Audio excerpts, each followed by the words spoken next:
Ang kwentong ito ay hango sa totoong buhay. Mula ito sa isa nating kabayan na itago na lang natin sa pangalang Lauro.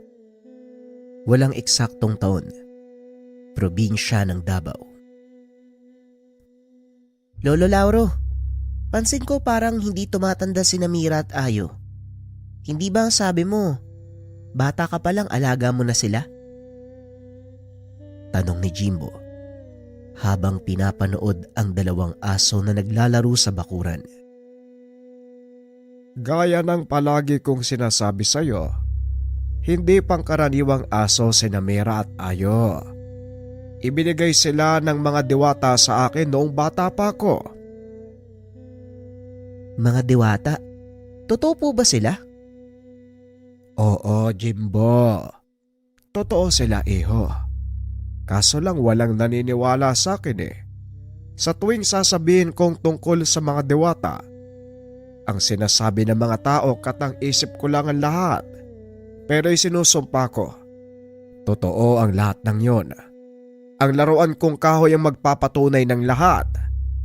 Naganap ito nung kasing edad mo ko eh. Para maunawaan mo, ipapaliwanag ko ang buong kaganapan. Tugon ni Mang Lauro habang ipinapakita ang hawak na kahoy. Mangha-mangha si Jimbo sa mga kwento ng matanda. Tanging siya lang ang naniniwala sa mga sinasabi nito. Sinimulan ni Mang Lauro ang pagsasalaysay. Aatras tayo ng maraming taon. Ito yung mga panahon na bata pa lamang si Mang Lauro. Isinilang sa pamilya ng mga magsasaka itong si Lauro. Nasa edad 13 ang binata. Napakamasiyahin. Kinagigiliwan ng mga tao sa kanilang baryo. Napakamatulungin, lalo na sa mga nakakatanda. Ito ang naging dahilan ng pagbabago ng kanyang buhay. Isang hapon, habang papauwi galing sa paglalaro, nakasalubong nito ang isang matandang babae. May bitbit na malaking bayong. Halatang nahihirapan sa kanyang dala. Nilapitan ni Lauro ang matanda at inalok ng tulong. Ale, mukhang mabigat yung dala mo ah. Saan mo ba dadali ng mga yan? Tanong ng batang Lauro. Dadalhin ko sana sa kabilang ibayo itong mga alaga kong tuta. Medyo marami sila, kaya inilagay ko na lang sa payong. Tugon ng matandang babae. Galing na po ako dun eh. Pero sige ho, tutulungan ko kayong dali ng mga yan. Halina ho kayo, baka abutan pa tayo ng dilim. Wika ni Lauro.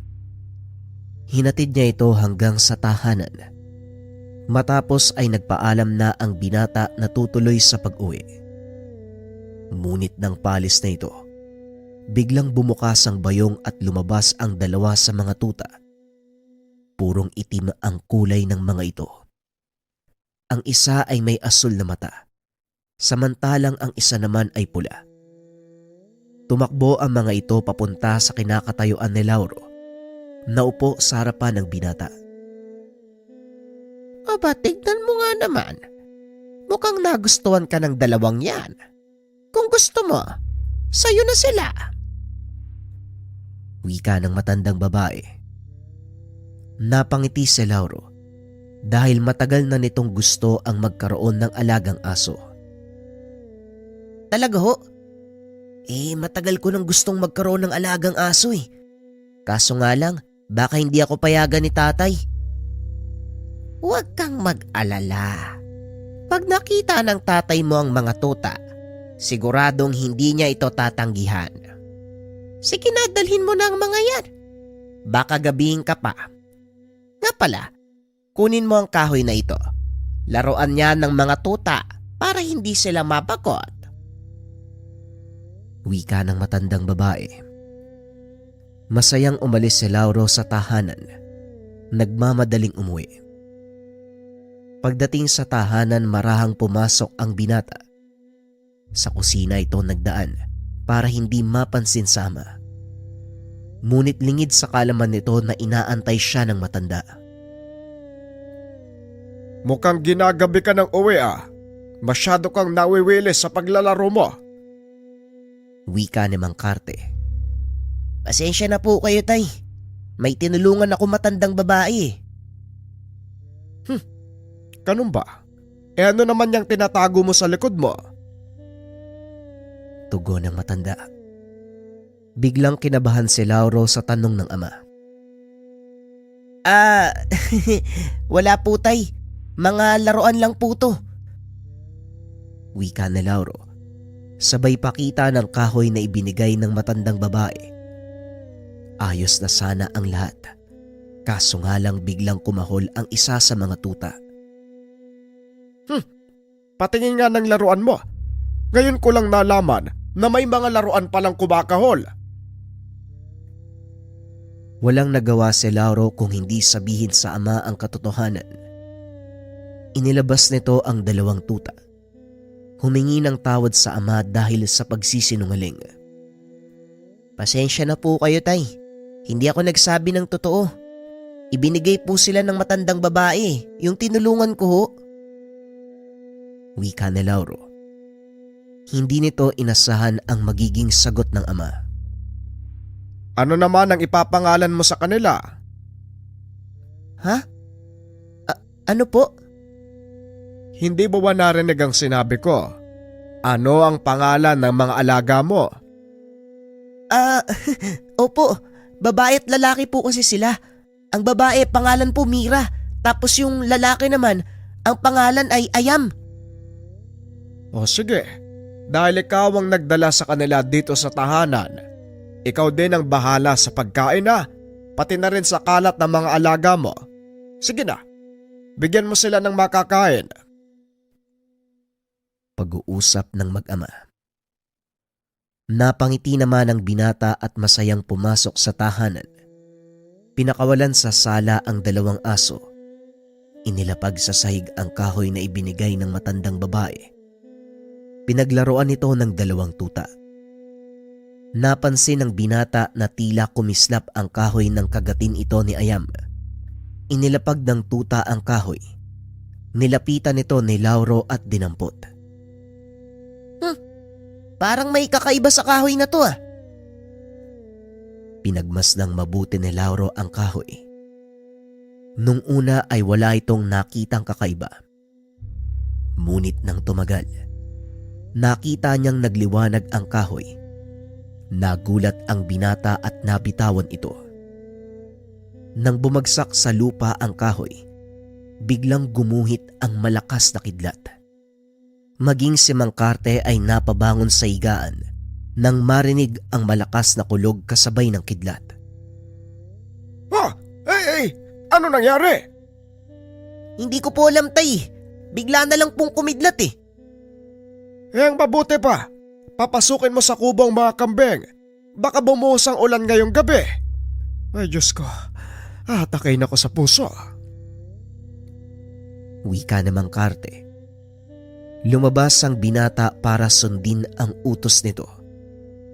Isa-isang pinapasok ang mga alaga. Nakarinig ng mahinang ingay si Lauro na parang nagmumula sa naglilimlim na manok. Alam nito na walang manok ang kanyang ama, kaya nagtaka ang binata.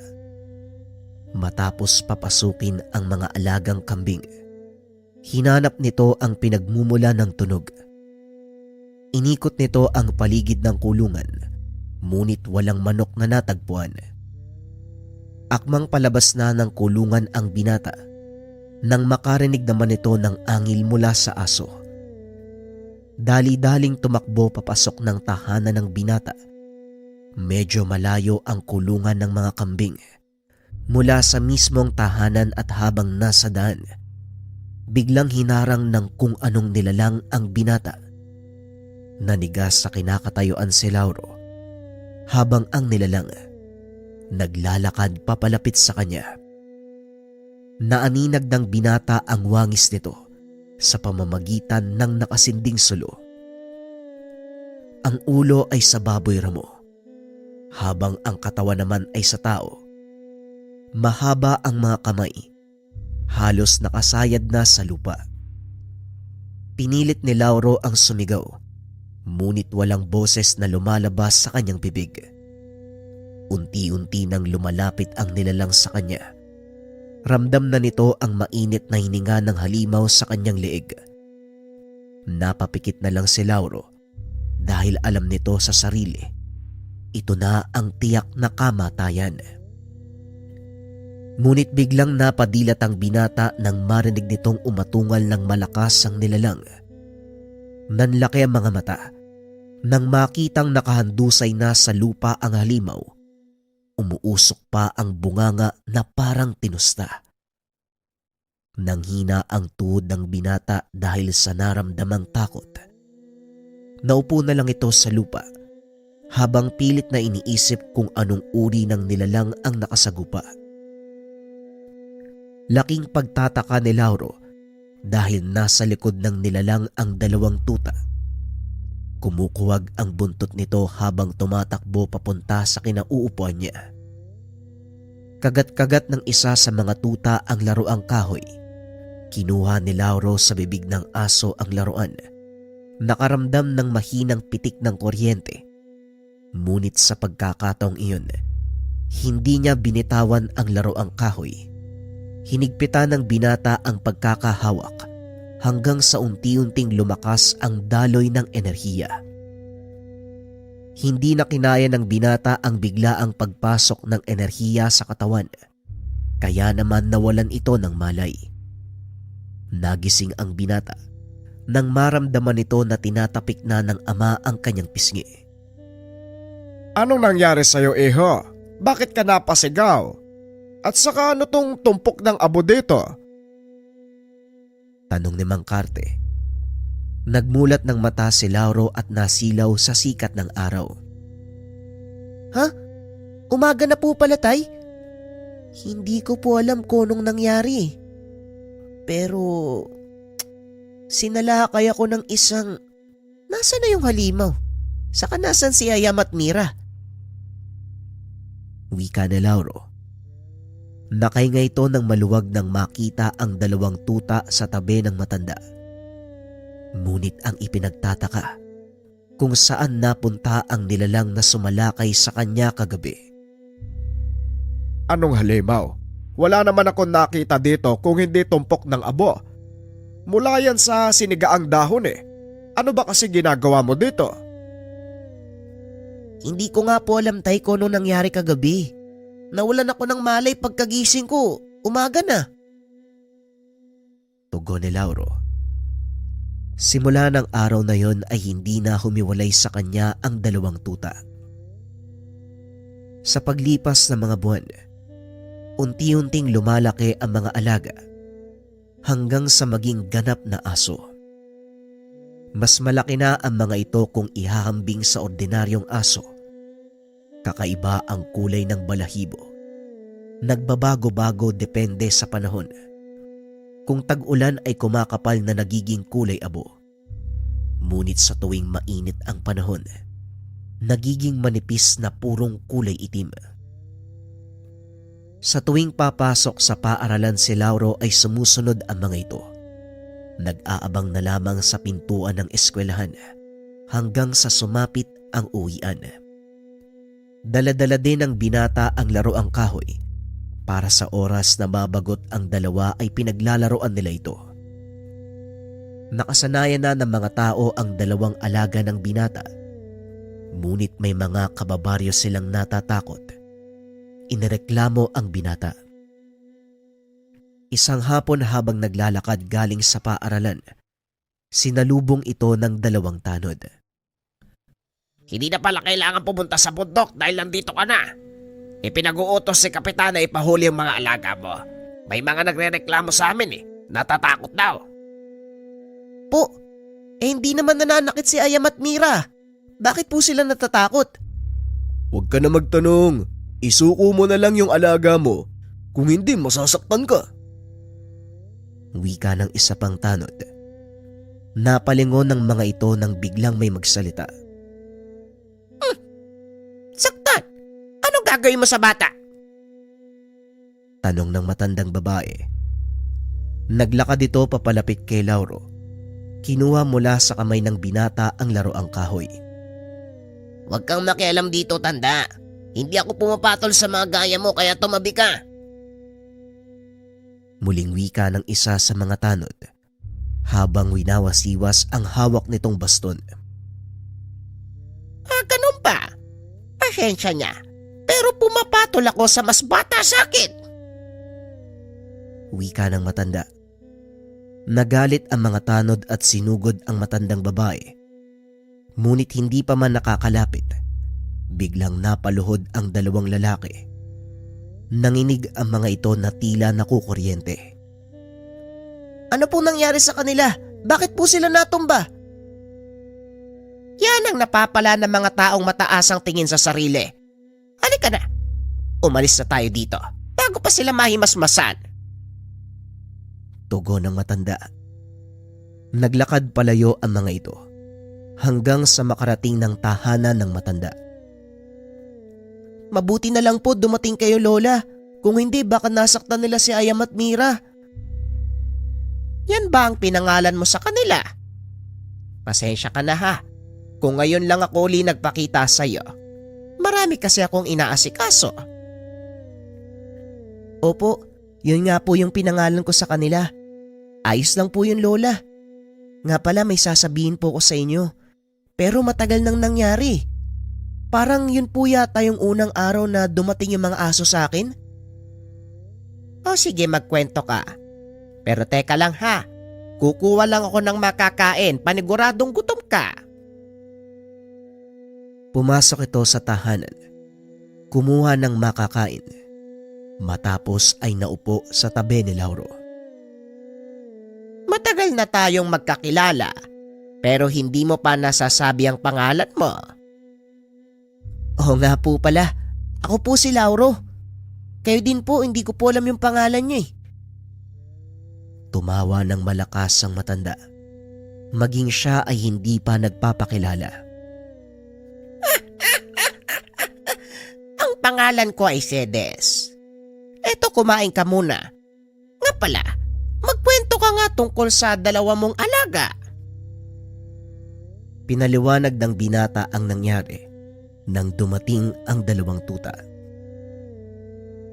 Nangyari po yun nang pinapasok ko po yung mga kambing eh. May umatake po sa akin na nilalang. Hindi ko nga po alam kung saan nang galing pero kamuntikan na ako masakmal eh. Akala ko po mamamatay na ako.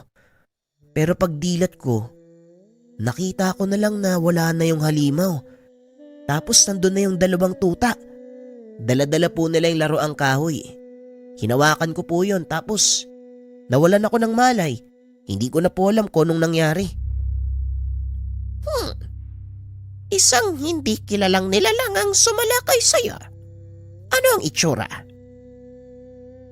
Yung ulo po niya parang baboy. Tapos mahaba po yung kamay. Makapal po yung balahibo. Ang nilalang na humabol sa'yo, isang uri ng aswang. Siguro nga oras na para malaman mo ang katotohanan, Lauro. Pasensya ka na kung hindi ko sinabi sa'yo ano. Pero hindi pangkaraniwang aso ang dalawang yan. Sila ang mga gabay ng sandatang ito. Wika ng matandang si Sedes habang ipinapakita kay Lauro ang kahoy na laruan. Medyo natawa ang binata. Yan ho. Paano pong magiging sandata yung laro ang kahoy? Hawakan mo ang kahoy. Isipin mong mabuti ang nangyari bago ka mawalan ng malay. Tugon ni Aling Sedes. Sabay abot ng kahoy kay Lauro. Kinuha naman ito ng binata. Inisip kung ano ang nangyari ng mga sandaling iyon. Biglang naramdaman ng kuryenteng dumadaloy mula sa laruan papunta sa kanya. Pagdilat ng mata, nanlaki mga mata nito nang makita kung ano ang hawak. Siguro naman naniniwala ka na sa sinasabi ko. Ang tawag dito ay sepulkro. Isang uri ng sinaunang kahoy. Daang taon nang nakalubog sa ilalim ng karagatan. At dahil nakababad sa tubig ala, Nagkaroon ng likas na kakayahan ng kahoy na humigop ng enerhiya mula sa elementong nakapaligid. Ha? Pero bakit po kidlat? Kakaiba ang sepulkrong yan. Hindi pangkaraniwan. Tinamaan ito ng kidlat habang nasa dalampasigan. At sa tagal ng panahon, bumauna sa kaloob-looban nito ang pangil ng tumamang kidlat. Ito ang dahilan kung bakit may kakayahan ng kahoy na yan na maging sandata. Ito marahil ang hinahabol ng mga aswang at posibleng dahilan kung bakit kasi nalakay nang gabing dinala mo si Ayam at Mira sa iyong tahanan. Pagpapaliwanag ng matanda. Napalingon si Lauro sa dalawang aso. Kung ganun, paano naging gabay ng sandata yung dalawang tuta? Hindi ba ang sabi nyo? Hindi na ituloy ni Lauro ang sasabihin. Kagad nagsalita si Aling Cedes. Kung sinabi ko sa iyo ang katotohanan noon, hindi ka maniniwala. Kaya pinalabas ko na alaga ko silang dalawa. Pero ang katotohanan, nakatakda silang makasama mo simula nang ipanganak ka. Tugon ni Aling Cedes. Tumayo ito at naglakad papunta sa dalawang aso. Laking gulat ni Lauro nang biglang nagliwanag ang katawan ng matanda. Napatakip ng mata ang binata at nang humupa ang liwanag, tumambad ang isang magandang babae na nakasuot ng mahabang kumikinang na damit.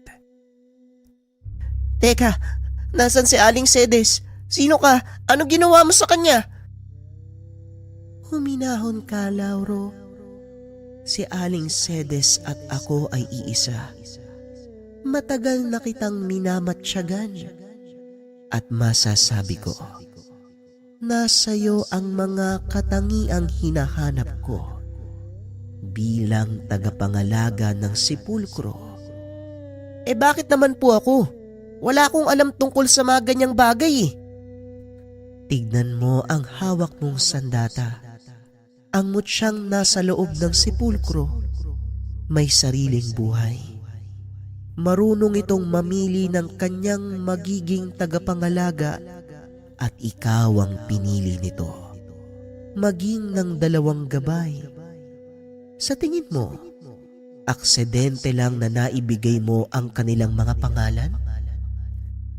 Si Ayam at Mira? Oo, Lauro. Yan ang totoong pangalan ng dalawang gabay ng sepulkro. Kailangan mo sila sa magiging misyon mo. Ito ang buhay na nakatadhana sa iyo. Kaya yakapin mo ng buo at gampanan ang tungkulin na nakaatang sa iyo. Pero paano ko po yan gagawin? Wala naman po akong alam. Hayaan mong ang sandata ang maging guro mo. Kung sakali ba, magkikita pa tayo, marami pa akong itatanong eh. At alam ko ikaw lang yung makakasagot ng mga yan. Palaging nandyan si Aling Cedes para sa'yo. Mag-iingat ka. Gabayan ka nawa ng may likha. Pag-uusap ng dalawa. Matapos ay naglaho ang magandang babae. Maging si Aling Cedes ay hindi na rin nakita ng binata. Tinignan nito ang dalawang alaga at kinausap. Mira, Ayam, mukhang nakatadhana talaga yung pagsasama natin ah. Tulungan nyo na lang kung tuparin yung mission ko ah. Wika ni Lauro. Matapos ay umuwi na ito. Abay mala, maaga ka atang nakauwi ngayon. Napagod po kasi ako sa paaralan, tay. At saka hinarang ako ng mga tanod kanina eh. Ang sabi nila sa akin, kailangan daw hulihin si Ayam at Mira dahil natatakot daw po yung mga tao. Ganun ba? Bakit? May ginawa ka ba sa baryo na naging sanhi ng takot ng mga tao? Doon nga po ako nagtataka eh. Wala namang ginawa sina Ayam at Mira. Nag-iingat lang sila sa alaga mo. Hayaan mo akong kakausap kay Kapitan. Sige na, maglinis ka na ng katawan. Kainin mo ang merienda ang ginawa ko. Pagsapit ng gabi, Habang nagpapaantok, napansin ng binata ang dalawang alaga. Hindi to umaalis sa loob ng kanyang silid. Bagay na ipinagtataka ni Lauro. Dahil bago ang pangyayari, sa labas ng bahay natutulog ang dalawang aso. Anong nangyari sa inyo? Bakit dito kayo natutulog sa kwarto ko? Tanong ni Lauro. Hindi nito inasahan ang susunod na mangyayari. Napagutusan kami ni Diwatang Edral na huwag umalis sa tabi mo. Dahil maraming masamang elemento naghahangad ng kapangyarihang meron ka. Tugon ni Ayam. Napabangon sa higaan si Lauro. Tinignan ng mga alaga. Nakadapa sa sahigang mga ito at mahimbing na natutulog. Alam ko ikaw yung nagsalita, Ayam, kaya sumagot ka. Wika ng binata. Pero wala sa mga aso ang sumagot. Guni-guni ko lang yata yun. Pero kung ganun, bakit alam niya yung pangalan ng diwata? Ay nako, bahala na nga. Tugon ni Lauro. Babalik na sana ito sa pagkakahiga nang makarinig ng boses. Sa pagkakataong iyon ay babae naman. Hindi guni-guni ang lata, no? Matulog ka na. May pasok ka pa bukas. Napatingin si Lauro sa mga aso. Nakitang nakatitig sa kanya si Mira. Napangiti na lang ang binata at nagsalita. Sinasabi ko na nga ba, may kakaiba sa inyo eh. Nakaiga ang binata. Nakatulog ng may ngiti sa muka. Napatunayan nito sa sarili. Kakaiba ang mga alagang aso. Totoo ang lahat ng nangyayari. Kinabukasan, maagang pumasok ng paaralan si Lauro dahil sa naging banta sa dalawang alaga. Kinausap niya ang mga ito. Mira, Ayam, magpaiwan na muna kayo dito sa bahay ah. Delikado kasi kung sasama kayo sa akin eh. Baka pag initan na naman tayo ng mga tanod. Nasa iyo naman kung gugustuhin mo kaming lumaban o hindi. Pero isang bagay lang ang hindi namin gagawin. Yun ay ang mawala ka sa paningin namin. Mahigpit na bilin na Edral na huwag kaming hiwalay sa'yo. Sabi ko na nga ba eh, boses mo yung narinig ko kagabi. Alam ko, sinisiguro nyo lang yung kaligtasan ko. Pero delikado na ang magiging ilagay nyo eh, kung sakaling makita tayo ng mga tanod. Huwag kang mag-alala. Dahil hindi naman kami magpapakita sa kanila. Ngayong alam mo na ang totoo naming katangian. Manood ka kung anong magagawa namin. Tugon ni Mira. Sa isip ni Lauro, mas mabuting malaman niya ang totoong kakayahan ng mga alaga, kaya hinayaan niyang sumama ang mga ito. Habang naglalakad, nakasalubong ng binata ang dalawang tanod. Ngunit hindi naman umimik ang mga ito na tila walang nakikita. Alam ni Lauro na nakasunod sa kanya ang dalawang malaking aso. Naninibago ito dahil walang pumapansin sa kanila. Habang naglalakad sa kabaan ng kalsada papunta sa paaralan. Siguro naman ngayon, alam mo na ang sinasabi naming kakayahan. Wika ni Mira. Napansin ko hindi kayo nakita ng dalawang tanod ah. Anong ginawa nyo? Ang tawag sa kakayahan na yon ay sabulag. Nawawala kami sa paningin ng mga pangkaraniwang tao, pero nakikita mo kami at nararamdaman. Pangkaraniwang kakayahan lang namin ng sabulag. Mas marami pa kami magagawa. Pero syempre, nakadepende yon sa sitwasyon. Hindi namin pwedeng gamitin ang mga kakayahan sa walang kwentang bagay. Maintindihan ko naman ang mga sinasabi nyo. Medyo naninibago lang ako sa mga nangyayari. Pero masasanay din siguro ako pagtagal. Wika ni Lauro. Normal na araw lang ito para kay Lauro. Matapos ang klase ay kaagad siyang umuwi. Tila nawala din sa isip ng binata ang paglalaro. Unti-unting nagbago ang pananaw ni Lauro sa buhay. Maging si Mang Karte, napapansin ang pagbabagong ito. Himala, hindi ka yata ginagabi sa paglalaro. Anong nakain mo?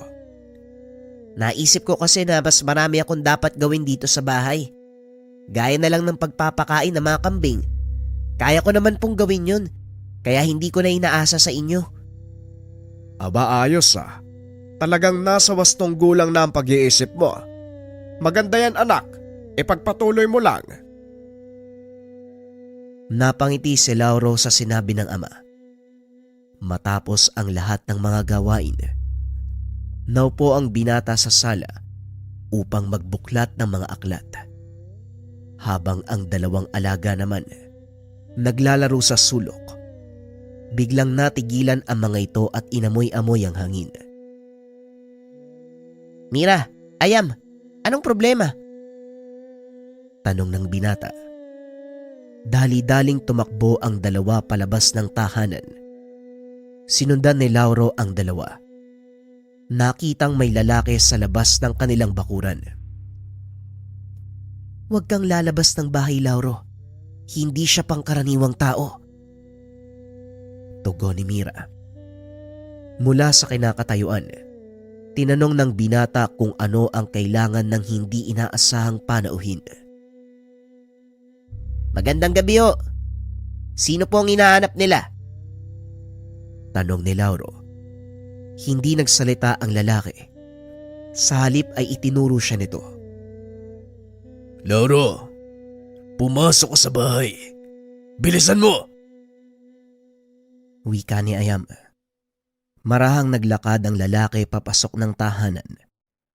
Nang tumapat ito sa liwanag na nagmumula sa sulo, napagtanto ni Lauro na totoo ang sinasabi ng dalaga. Nanlilisik ang mga mata ng lalaki habang nakangiti ng nakakaloko. Panay din ang tulo ng laway nito. Habang ang mga kamay pilit na inaabot si Lauro. Dinambay ito ni Mira samantalang si Ayam naman nakabantay sa harapan ng binata. Dali-daling kinuha ni Lauro ang kanyang kahoy. Inilabas ang sandata. Huwag kang lalabas, Lauro. Hindi nag-iisang nilalang na yan. Wika ni Ayam. Mas lalong kailangan kong tumulong, Ayam. Isa pa, gusto ko rin makita ang kakayahan ng espada ng kidlat. Tugon ni Lauro. May punto ang sinasabi mo. Pero hindi ito ang... Lauro! Hindi na naituloy ni Ayam ang sasabihin dahil biglang tumakbo papunta sa nilalang ang binata. Laking gulat ng dalawang aso nang biglang naglabasan ang iba pang kasama ng nilalang. Maging si Lauro, nakaligtaan ang sinabi ng mga alaga na hindi nag-iisa ang kalaban. Sinabi ko na sa'yo na hindi sasalakay na mag-isa ang kalaban. Wika ni Ayam habang dinadamba ang isa sa mga aswang. Napakadami ng mga ito at ang ilan ay nakatago pa sa mga puno. Anong kailangan nila sa atin? Bakit sila sumugod dito? Mamaya ko ipapaliwanag. Sa ngayon, hanapin na muna natin ang mga ito. Huwag na huwag mong hahayaan na masugatan ka gamit ang kanilang mga kuko. Malakas ang kamandag nilang taglay. Walang problema. Maliwanag, Ayam. Sa hindi malamang dahilan, tila kabisadong-kabisado ni Lauro ang paggamit ng espadang kidlat. Ito ang unang pagkakataon, ngunit pakiramdam ni Lauro maraming beses niya na itong ginamit. Nagulat si Lauro sa taglay niyang bilis dahil nagawa nitong lumusot sa napakaraming kalaban sa pamamagitan lang ng ilang hakbang. Pinagtataga nito ang mga kalaban. Ang bawat matamaan, kagad natutupok. Nagsipagpulasa na ang ibang mga kalaban Dahil natakot sa hawak na sandata ng binata, habulin pa sana ni Lauro ang mga ito.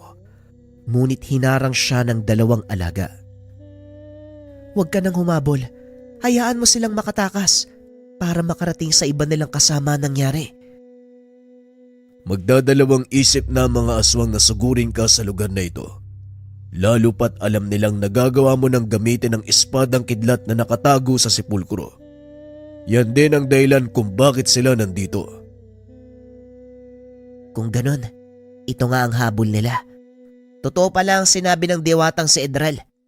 Pero bakit? Ang mga mutya ay may kakayahang magbigay ng lakas sa taong may tangan nito. May mga aswang na nagnanais magtangan ng mga mutya dahil kailangan nila ng karagdagang lakas para makipagsabayan sa mga kapwa nila aswang. May mga kalahi din sila na walang kakayahan na pagalingin ang sarili. Kailangan nila ng tulong mula sa mga mutya para gawin yun. Pagpapaliwanag ni Mira, naputo lang ang usapan ng mga ito nang biglang dumating si Mang Karte.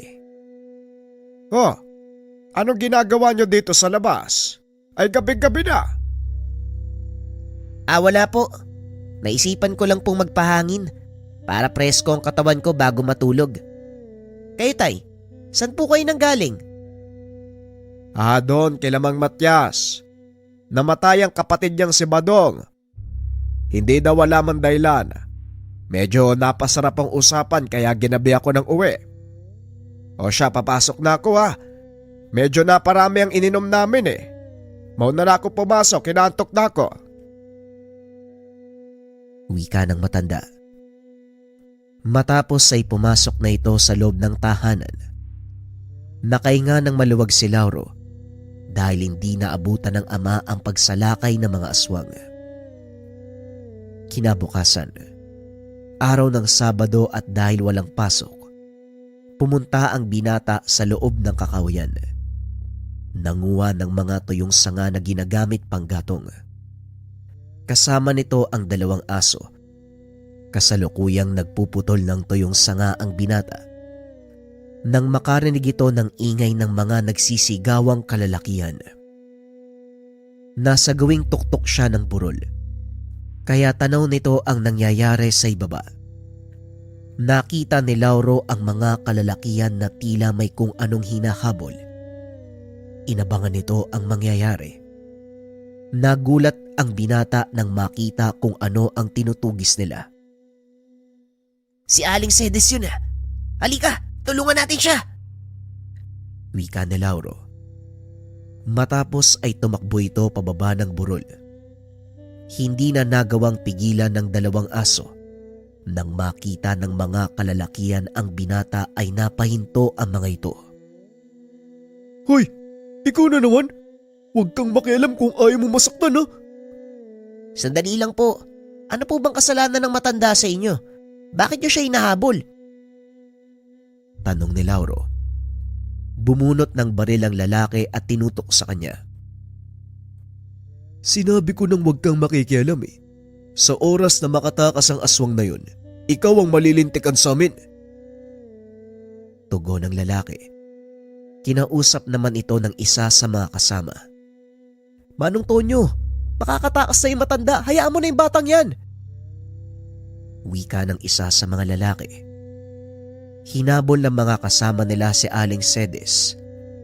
Ngunit lingid sa kaalaman ng mga ito, nakasama na ng matanda ang dalawang alaga ni Lauro. Magpaiwan ka, Pablo. Kakailanganin ko ang tulong mo dito. Hindi natin sila pwedeng hayaan dahil nakita at narinig nila ang pangalan natin. Tugon ng lalaki na nagngangalang Tonyo. Nilapitan nito ang binata at takmang hahawakan na. Laking gulat ng kasama nito dahil biglang tumilapon si Tonyo. "Manong, anong nangyari?" Malakas na kuryente. May mataas na uri ng depensa ang binatang to, Pablo. Mag-iingat ka. Siguro kasama yan ng matanda eh. "Pasensya na dahil hindi ko kayo hahayaan na saktan ng matandang yun. At sa oras na ito malamang gutay-gutay na ang katawan ng mga kasama nyo." Wika ni Lauro. Narinig nitong nagsigawan ang mga kasama. Sinundan pa ng putok ng baril. Anong ginawa mo sa kanila? Ha? Magsalita ka! Wala akong ginawa sa kanila, pero hindi ko alam sa mga alaga ko. At kung hindi kayo makikinig sa akin, baka yun din ang kapalarang sapitin nyo. Tugon ni Lauro, sabay labas ng kanyang laruang kahoy. Sinasabi ko na nga ba? Talagang may kakaiba sa'yo eh. Pablo, umatras na muna tayo. Hindi natin kakayanin ng batang yan. Wika ni Tonyo. Ngunit matigas ang ulo ni Pablo. Binunot nito ang itak at sinugod ang binata. Paglapit ni Pablo kay Lauro, bigla itong nangisay. Nakatayo lang si Lauro ng mga sandaling iyon habang nakatitig sa binata na unti-unting bumabagsak. Binalaan ka na ng kasama mo, pero hindi ka nakinig sa kanya. Wika ni Lauro. Patuloy na nangingisay ang katawan ni Pablo. Lumalabas na ang dugo sa bibig at ilong nito. Dali-daling hinila ni Tonyo ang kasama dahil kung magtatagal pa ito, maaaring sumabog na ang ulo ng binata. Tandaan mo babalik ako at sa muli nating pagkikita, sisiguraduhin kong ikaw ang babagsak. Kaya huwag kang magpakampante sa kung anong meron ka ngayon. Wika ni Tonyo. Hinayaan ng binata na bitbitin nito ang kasama palabas ng gubat. Maya-maya ay dumating ang dalawang aso kasama si Aling Sedes. Anong ginagawa niyo sa gubat? Alam mong delikado sa lugar na ito. Ako nga pong dapat magtanong sa inyo niyan eh. Bakit kayo hinahabol ang mga tao? Ano pong kailangan nila sa'yo? Ang pangkat ni Tonyo ay kilala bilang mahusay na manunugis ng mga aswang. May nakarating sa kanila na balita na isa ko sa mga aswang na pumapatay dito sa bayan. Kaya tinutugis nila ako. Dinala ko sila sa gubat para sana turuan ng leksyon. Kaso naman dumating kayo. Nangangahoy lang po kami dito. Nakarinig ako ng sigawan tas nung makita ko, kayo po pala yung hinahabol ng mga kalalakihan. Tara, lumabas na po tayo. Tugon ni Lauro. Habang nasa daan palabas ng gubat, kinausap ni Aling Sedes si Lauro. Siguradong alam na ni Tonyo na ikaw ang may hawak ng sepulkro at ibabalita niya ito kay Damian. Mas mapanganib ang taong yon, Lauro. Kaya manatili kang alerto sa lahat ng oras. Bakit naman po nila inahanap yung sepulkro? Gaya ng mga aswang, gusto din nilang makuha ang kapangyarihang taglay nito. Si Damian naman ay isang mambabarang. Ilang beses na din kaming nagkaharap. Sinubukan din kunin ng taong yon ang sepulkro sa akin. Pero nabigo siya dahil dumating si Mira at Ayam. Oo nga pala. Hindi nyo pa naibahagi sa akin kung saan nanggaling si Mira at Ayam. Si Mira at Ayam ay nagmula sa kanilang dimensyon. Tinawag sila ng sepulkro upang maging gabay. Nang mga oras na lumakas na ang kapangyarihan ng mutya ng kidlat, nasa loob ng banal na kahoy na ito, nagkaroon ng kakayahang tumawag ng gabay mula sa kabilang dimensyon. Iyon ay ang dalawa mong alaga. Pagpapaliwanag ni Aling Sedes. Nang makarating sila sa gilid ng daan, nagpaalam si Aling Sedes dahil hindi na ito maaaring magpakita sa mga tao. Kailan naman ho tayo magkikita uli, Aling Sedes? Maaring hindi na, Lauro. Delikado para sa akin na magpakita sa mga tao. Marahil sa mga sandaling ito, laganap na sa mga manunugisang nangyari. Maaari ding manganib ang buhay mo. Pero huwag kang mag-alala dahil nariyan si Mira at Ayam na magtatanggol sa iyo. Alam ko naman po yun, Aling Sedes. Huwag po kayo mag-alala. Kung tama ang sinabi niyo noon, kusang lalabas ang kakayahan ng sandata kapag nasa panganib na ang buhay ko. Poprotektahan ka ng sandata at ng mga gabay nito hanggang sa araw na magawa mo ang iyong misyon. Palagi mong tatandaan na huwag itong gagamitin sa ikakapahamak ng iba. Isaalang-alang palagi ang kapakanan ng nakararami. Sige na, bumalik ka na sa iyong tahanan. Wika ni Aling Cedes. Matapos ay naging usok ang katawan nito. Tuluyang naglaho sa hangin. Nalungkot si Lauro dahil maaaring hindi na sila magkita ng matanda. Ngunit ganun pa man, kahit papano ay may mga alaala itong naiwan sa kanya. Pagdating sa tahanan, nakita ni Lauro na may kausap na 2 lalaki ang kanyang ama. Marahan itong lumapit. Narinig na may hinahanap ang mga ito. 2 malaking itim na aso. Sino kaya yung mga taong yan? Bakit nila kayo hinahanap? Naaamoy ko sa kanila si Tonyo. May isa pa akong presensyang nararamdaman eh. Mula sa malakas sa bertude. Mag-iingat ka, Lauro. Hindi sila pangkaraniwang tao. Maraming salamat, Mira. Ang mabuti pa, lapitan natin sila. Nang makalapit ito, narinig niya ang sinabi ng isa sa mga lalaki. Kung sakaling makita niyo ang asong sinasabi ko, ipagbigay alam niyo kay Kapitan. Siya na ang bahala magparating sa amin. Maraming salamat. Matapos kausapin si Mang Karte, umalis na ang mga ito. Kinuha ni Lauro ang pagkakataon para kausapin ang ama. Hinahanap ng mga lalaking yon ang alaga mo. Saan ba kayo nanggaling? At ano ang ginawa niyong kalokohan? Sa gubat po, tay. Nanguha kami ng mga panggatong eh. Wala pong ginawa ang mga alaga ko. Kasama ko sila buong araw. Nakausap ko na si Kapitan tungkol dito. Ang akala ko'y ayos na ang lahat.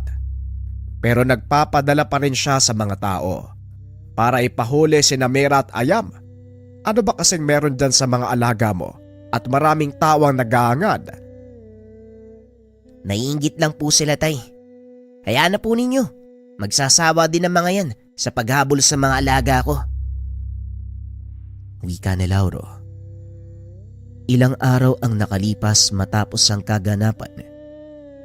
Palagi nang may nagtatanong sa matanda tungkol sa 2 aso.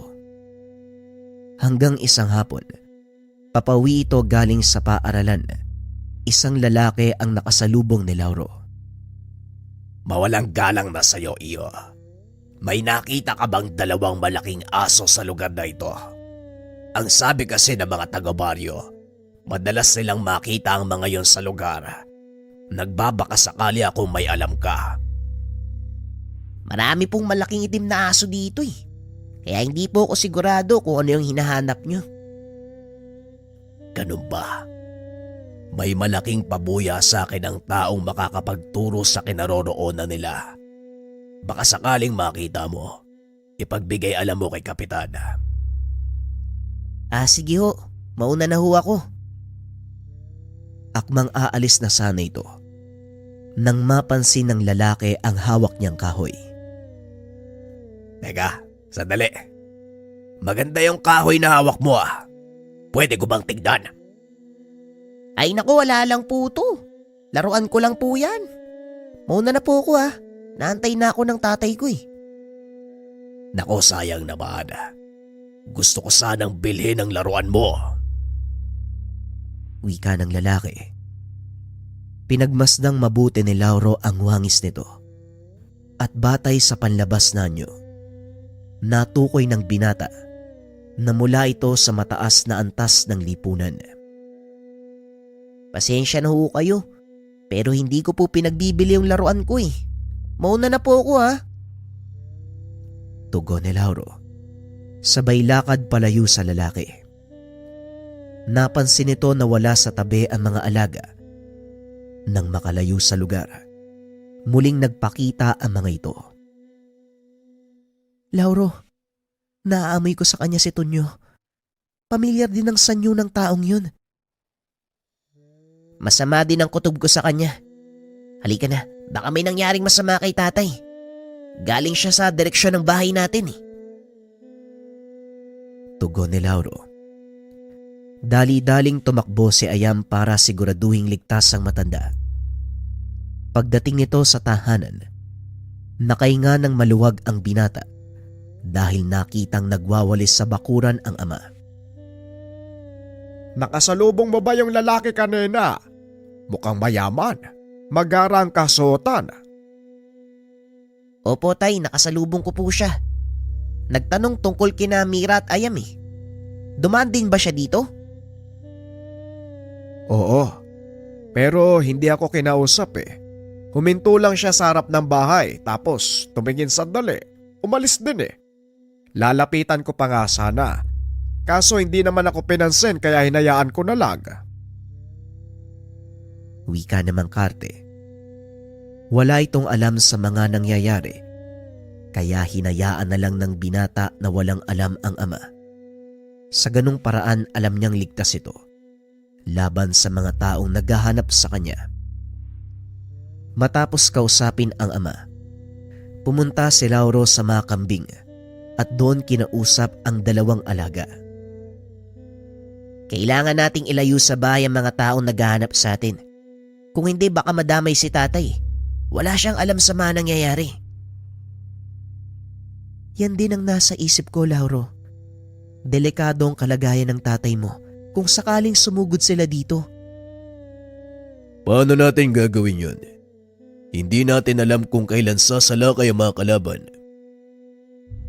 Tama si Ayam.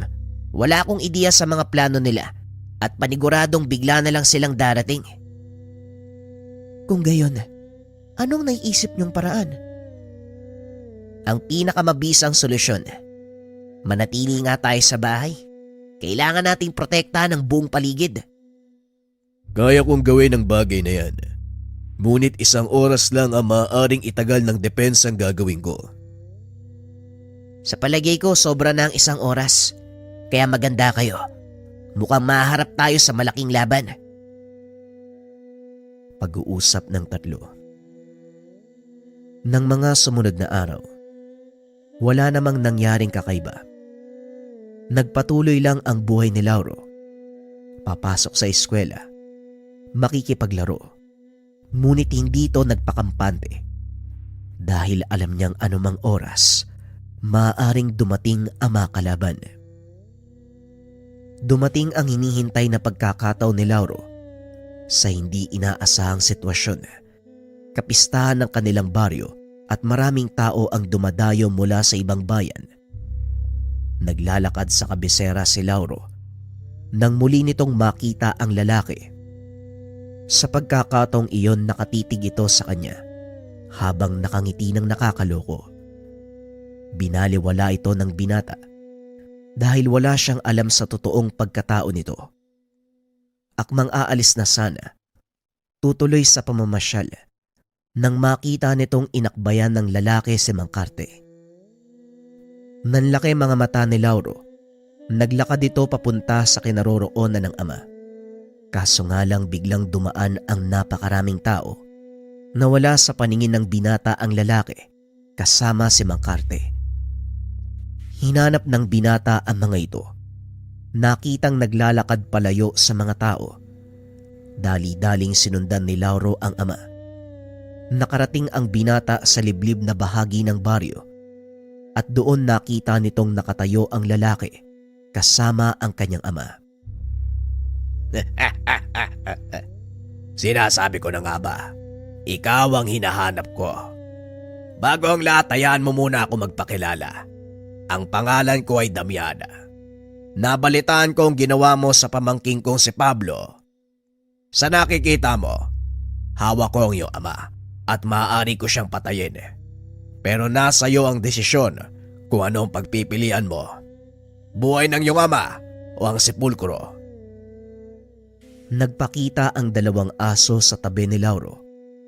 Lalong natuwa si Damiana. Tumawa ng malakas habang itinuturo ang mga ito. Laura, Anong nangyayari? Anong kinalaman mo dito?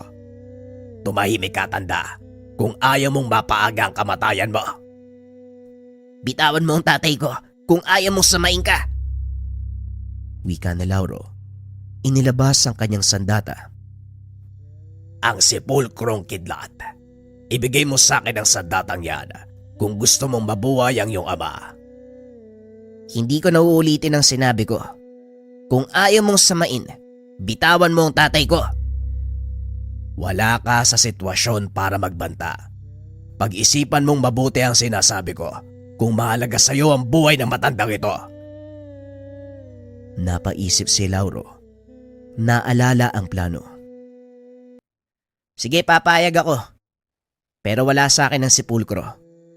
Kaya ko lang gamitin ang kapangyarihan nito kahit malayo sa akin. Itinago ko sa bayang sandata. Kung gusto mong makuha, sumunod ka sa akin. Huwag mong bilugin ang ulo ko. Hindi mo ako maloloko. Bahala ka kung ayaw mong maniwala. Pero kung interesado ka, sundan mo ako sa tahanan. Wika ni Lauro. Matapos ay naglakad ito palayo. Tiniis nito ang ama, kahit anong pagmamakaawa ng matanda.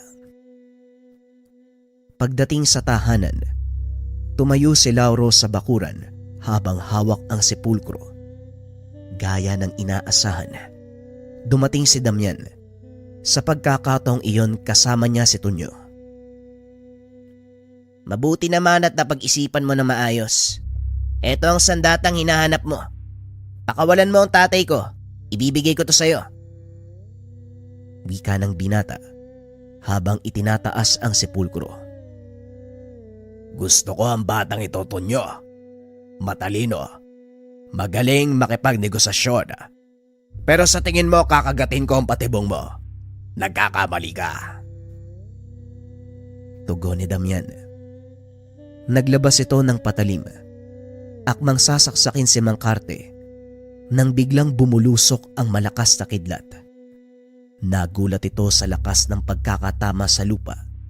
Tumilapon papalayo. Kung nagkakamali ako, bakit ka nakapasok sa patibong ko? Tignan mo ang kapaligiran, Damian. Kayong dalawa lang ni Tonyong nandito. Hindi maaaring pumasok ang mga alagad mo. Balot ng depensa ang paligid, kaya hindi ka rin makakalabas. Kung ako sa'yo, bibitawan ko na ang punyal na yan. Napapaligiran ka ng pader na gawa sa kidlat. Sabi ng guru ko, hinahabol ng kuryente ang anumang gawa sa bakal. Wika ni Lauro. Dali-daling hinagis si Damian ng punyal. Mabuti na lang at sinabi mo sa akin. Ngayon tignan mo at kilalanin kung sino ang kinakalaban mo. Tugon ni Damian. Pinaglapat nito ang kanyang kamay. Tila nagdarasal. Naglabasan ang mga kulisap sa lupa. Gumapang ang mga ito papunta kay Mang Karte at kinuyog ang matanda. Ako na ang bahala sa iyong ama. Harapin niyo ni Mira ang taong yan. Wika ni Ayam. Tumakbo ito papunta sa matanda. Nagliliwanag ang buntot at mga mata. Biglang tumama sa aso ang kidlat na mula sa kalangitan. Tumawid ito papunta kay Mang Karte. Natupok ang lahat ng mga insektong nakabalot sa matanda. Nawalan ito ng malay. Kaya naman mabilis itong hinatak ni Ayam palayo. Pakialamerong aso. Huwag mong galawin ang biyag ko! Tugon ni Damian. Akmang aatake sana ito kay Ayam nang biglang sumugod si Mira. Ako ang harapin mo! Wika ng babaeng aso. Kagaya ng ginawa ni Ayam, kumuha din ito ng lakas mula sa kidlat. Ibinuga kay Damian. Ngunit nagawa itong sanggain ng mambabarang gamit ang ugat ng mga puno sa paligid. Ibinaba nito ang ginawang pananggalang at nang tumingin sa kinaroroonan ni Lauro ay wala na ito. Sinong hinahanap mo dyan, Damian? Ha! Nandito ako! Inundayan niya ang kalaban, ngunit humarang si Tonyo. Hindi ganun kadali ang gusto mo. Dadaan ka muna sa akin bago mo mapatay si Damian. Wika ni Tonyo habang hawak ang kamay ni Lauro. Magaling, Tonyo. May pakinabang ka din pala. Sige na, ikaw nang bahala sa mga yan at gagawan ko ng paraan kung paano makakapasok ang ating mga tauhan. Tugon ni Damian. Nag-usal ito ng mga dasal at pilit sinisira ang ginawang depensa ni Ayam. Kailangan mong magbadali, Lauro. Anumang oras maaaring masira ang depensa. Wika ni Ayam. Itinulak ng binata si Tonyo gamit ang espadang gawa sa kidlat. Pinugutan niya ang ulo at nilingon si Damian. Damian, hindi ba ito yung gusto mo? Bakit hindi mo saluin? Wika ni Lauro. Sabay hagis ng hawak na sepulkro paitaas. Nagkumahog si Damian na saluin ito. Ngunit lingid sa kaalaman ng mambabarang na yon ang pinakamalaking pagkakamali.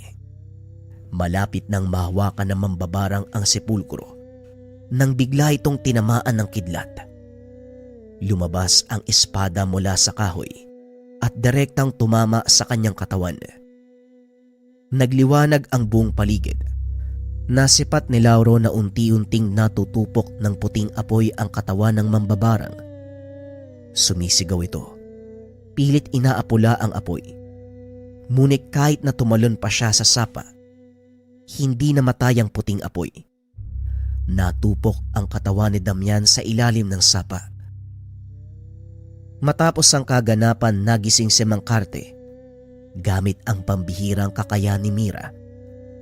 Binura ang alaala ng matanda tungkol sa pangyayari mula umpisa hanggang sa matapos ang laban. Balik tayo sa kasalukuyang panahon. Nang mga oras na ito, patuloy pa rin sa pakikinig si Jimbo sa kwento ng kanyang lolo Lauro. Ang galing naman po nun, lolo. Ano pong nangyari pagkatapos ng laban? Hindi na bumalik ang mga Alipores sa Damian. Nang matalo namin silang dalawa ni Tonyo, nagsipagtakbuhan na ang mga aswang at tauhan nila palayo. Simula noon, hindi na namin sila nakita sa baryo. Yung sepulkro po, nasan? Yumuko ang matanda at inutusan si Jimbo na damputin ang kanyang tungkod. Inabot naman ito ng binata. Laking gulat nito dahil nang hawakan ni Mang Lauro ang kahoy, biglang lumapit si Mira at Ayam. Napangiti na lang ang binata dahil napatunayan nito na totoo ang kwento ng kanyang lolo Lauro. Ganun pa man, itinago ng binata ang lihim ng matanda hanggang sa dumating ang araw ng pamamaalam. Naiwan sa pangalaga ni Jimbo ang dalawang aso, maging ang tungkod ng kanyang lolo Lauro. Kabilin-bilina ng matanda na wag itong ihiwalay sa kanyang tabi. Sinunod ng binata ang kahilingan ng matanda at dito niya nalaman ang dahilan. Ang mismong tungkod na yon, walang iba kung hindi ang pinaka-iniingatang sandata ni Lauro, ang kahoy ng kidlat o mas kilala na sepulkrong kidlat.